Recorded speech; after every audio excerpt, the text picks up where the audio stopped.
Исәнмесез, эфирда яңалыклар чыгарылышы студияда Роза Хабибуллина алга таба койбір темалар турында.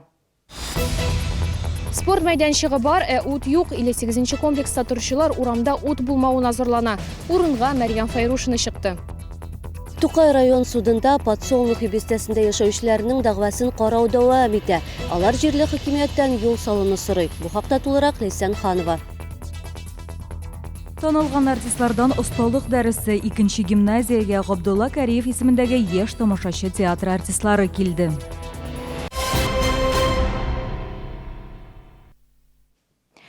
Сигезенче мәктәп территориясында урнашкан спорт майданчыгында ут юк. Чаллытовның Койнар элемтәсенә шәһәрдәшләр шундый зор килеп иреште. Яктырту баганалары бар, тик алар кабынмый. Ки җитү белән урамда йөрергә дә, балаларга уйнарга да уңай шартлар юк ди алар. Мәрьям Файрушина сюжеты. 58-нче мәктәп майданы шактый зур, кыш көне биредә шугалак эшли. Балалар өчен футбол кыры бар. Быел җәй яңа баскетбол майданчыгын булдырганнар. Тик кич белән бирегә кеше килергә ашыкмый. Сәбәбе ут булмауда. Бала чаганың яктыртылмаган караңгы урамда уйнаган чаклары да булган. Мәктәп администрациясе җәйге каникулларда яктылыкның юклыгын электр челтәрләренә ремонт ясау белән бәйле дип аңлатты. Безнең 1 сентябрьдән бөтен мәктәп тирәлеп, biz ут бөтен җирдә дә яна. Безнең бу яңа площадка, баскетбол площадкасы, әтиәниләр, әле алар белеп бетермиләр. Килгән кеше кич менә монда автомат тора, автоматны куша, үзләре кушып, утны яндыра алалар. Әлеге комплекста яшәүчеләр сүзләре буенча, кичен урамның яктыртылуы монда бик сирәк күренеш. Ел дәвамында шундый хәл диялар. Без иҗат төркеме белән бу территорияга караңгы төшкәч яңадан килеп карарга булдык. Кичке 7-нче ярты бөтен җирдә утлар кабынган. Футбол кырында һәм баскетбол майданчыгында яшүсмерләр һәм балалар уйный, кемдер самокатта йөри. Бернинди дә ут юк, потому что без гел менә машинаны куеп кайтабыз, дим караңгы, гел шуның турында яшәбез ирем белән. Менә хәзер әйбәтләнде, вообще әйбәтләнде. Менә бүген генә сотланып карап торам. Бөтен җир яп-якты дип. Сегодня я пришла, потому что у меня дети играют на площадке. Но ребенок говорит, что нет света. Вот сегодня даже удивился, что сегодня есть свет. Баганаларда ут кабызыла башлагач, спорт майданчыгы буш тормаячак дигән фикердә шәһәрдәшләр. 58-нче комплекста бу проблема башка кабатланмас дип өметләнә алар. Мәрьям Файрушина, Фәнис Ихсанов, яңалыклар. Тукай район судында подсолнух бистәсендә яшәүчеләрнең дәгъвасын карау дәвам итә. Анда яшәүчеләр җирле хакимияттән юл салуны таләп итә. Җир кишәрлекләре бүлеп бирелгән вакыттан бирле 7 ел үтте. Уңайлыклар булдыру юнәлешендә берни эшләнмәде ди алар. Утырышларның соңгысы 7 августта булган иде. Анда район вәкиле юл салу өчен бюджетта акча каралмаган дип белдерде. Тик судка мөрәҗәгать итүчеләрнең мондый җавап инде канәгатьләндерми. Лейсан Ханова сюжеты. Тукай район судына барлыгы 29 кеше мөрәҗәгать иткән. Аларның күбесе инде 1нче ел гына подсолнух бистәсендә яшәми. Юлсызлык проблемасы безнең өчен иң мөһим мәсьәләләрнең берсе диялар. Узган суд утырышында Тукай районы вәкиле Чаллы башкарма комитетына рәсми сорау белән мөрәҗәгать итүләрен әйткән иде. Бүген шәһәрдән җавап булырмы, юкмы билгесез ди. Активистларның берсе Роман Бабков. Аның сүзләренә караганда, районда юллар салу өчен Чаллы җаваплы дигән фикер бар. Естественно, мы ждем положительного решения суда, удовлетворения наших исковых требований. Да. На исковых требованиях мы настаиваем, мы просим провести дорогу до нас, признать бездействие Тукайского района незаконным, устранить это нарушение. Активистлар әйтүенчә, җир кишәрлекләре бүлеп бирелгәннән алып 7 ел эчендә юллар булдыру буенча берни эшләнмәгән. Мин авылда 2018 елдан торам. Көзге язгы кишәрекләрдән без үзебезнең иләребезгә кера алмыйбыз, батабыз. Аның өчен машиналар да ватыла. Бүгенге суд утырышынан без җиңү телибез. Безнең өчен ул бик мөһим мәсьәлә. Дәгъваны карау бу юлы ябык ишекләр артында үтте. Активистлар хәбәр итүенчә, күптән көтелгән нәтиҗә бу юлы да чыгарылмаган. Чираттагы утырыш 27 сентябрьгә билгеләнгән. Лейсан Ханова, Ленар Султанов, яңалыклар. Әгәр сезне берәр проблема борчыса яки шатлыклы хәбәр җиткерәсегез килсә, безнең редакциянең Койнар элемтә телефонына шалтыратыгыз. 51-31-31 номеры тәүлек буена эшли. Кыска гудоктан соң хәбәрегезне калдырыгыз, безнең хәбәрчеләребез сезнең белән элемтәгә кереп, проблемагызны хәл итәргә булышыр. Шалтыраткач исемегезне һәм телефон номерыгызны калдырырга онытмагыз. Газельні урынынан алдылар. 54-ші комплекстағы Тошландық автомобиль турында біздің каналда бірнеше сюжет шыққан еді. Шәһәрдәшләр Тошландық машина ішіне шүпшар жиялар деп зорланды. Мұннан тыш улы булайда жетмеген машина қою урыннарын билеген. Биреде автомобиль елдан артық тұрған белгілі болғанша машина хужасы исән түгел. Күп сонлы мөрәҗәгатьләрдән соң шәһәр башкарма комитеты һәм 54-ші комплексның җирле иҗтимагый үзидарә рәисе хәлне үз контроленә алды.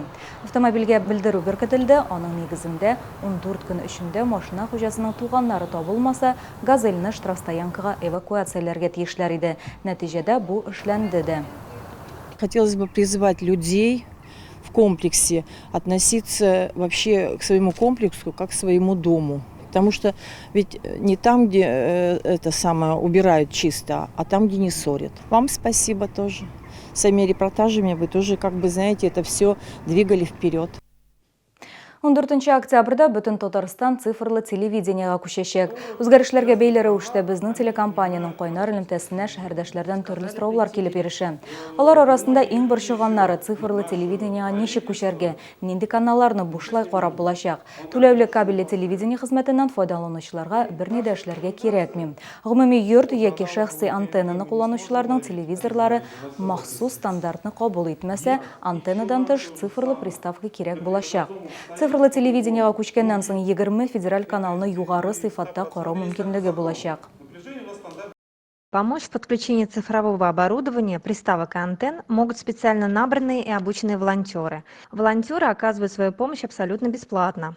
Вызвать волонтера можно по номеру республиканской горячей линии 8 800 222 8 716. Горизалар бер тәүлек эчендә карала, аннары волонтерлар гориза бирүче белән элемтәгә керә. Цифрлы телевидениега күчү буенча сорауларны шулай ук халык контроле интернет порталында да кабул итәләр. Артист булу җиңелме? Мулланур Вахитов исемендәге 2нче гимназия укучылары бу сорауга җавапны белә. Бүген гимназиягә Габдулла Кариев исемендәге яшь тамашачы театр артистлары кунакка килде. Алар балаларга коллективлары турында сөйләде, осталык дәресе үткәрде. Тулырак алдагы сюжетта. Артист булырга телисезме дигән сорауга күпләрегез кул күтәрде. Шушы балаларның бер икесендә генә булса да еллар узу белән артист булу теләге кала икән, бу зур уңыш ди республиканың атказанган артисты Илнар Низамиев. Бүген ул тормыш иптәше театр артисты Лилия ханым белән 2нче гимназиядә кунакта. Алар Кариев плюс дип исемләнгән проект тәкъдим итте. Балачакта ишнибез көзге каршысында кыланабыз теләсәләрсә шулай бит. Менә хәзер көзге дип атала бу тренинг. Үзеңне сәхнәдә ничек тотарга, хис кичерешләрне күрсәтә белү никадәр мөһим. Укучыларга артистлар буларны гади итеп аңлатты да, сәхнәдә күрсәтеп тә бирде. Менә сез йөрисез, ничек йөрисегез килә, шулай йөрисез. Алайсызмы? Бер-берегезгә карап, теге ватыкта йөрмисез, яме, иркенлек. Проектны тормышка ашыра башлауга 1 ел, шалданы беренче тапкыр тәкъдим итүләре. Бу дөресен әйткәндә яңалык безнең театр өчен, чөнки безнең әле шундый мастер-класслар белән чыкканыбыз булмады.